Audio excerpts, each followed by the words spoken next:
আপনার মূল্যবান ভোটটি প্রদান করবেন না। কেন বলছি মূল্যবান? কারণ আপনার ভোটটি আপনি যেন সঠিক জায়গায় দিতে পারেন, আপনার ইচ্ছা মতো যেন ভোট প্রদান করতে পারেন, যার জন্য গত 17 বছর আমরা আন্দোলন সংগ্রাম করেছি।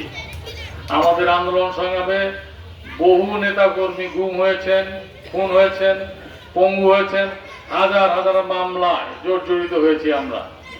কিন্তু আল্লাহর অশেষ রহমত, ছাত্র জনতা সর্বশেষ সংগ্রামের কারণে একটি ফ্যাসিস্ট সরকারের পতন হয়েছে।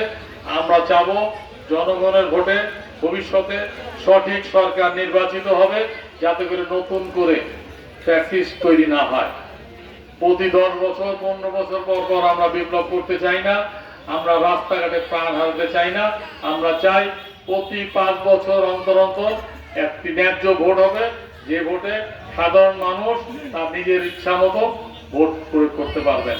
আগামী মাসে যে নির্বাচন হবে, সেই নির্বাচনে দেশনেত্রী বেগম খালেদা জিয়ার পক্ষ থেকে আমাদের আগামী দিনে প্রধানমন্ত্রী আপনাদের ভোটে নির্বাচিত হলে তার পক্ষ থেকে ধানের শীষে ভোট দেওয়ার আহ্বান জানিয়ে আমার বক্তব্য শেষ করছি।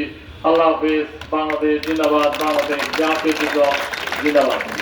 আসসালামু আলাইকুম।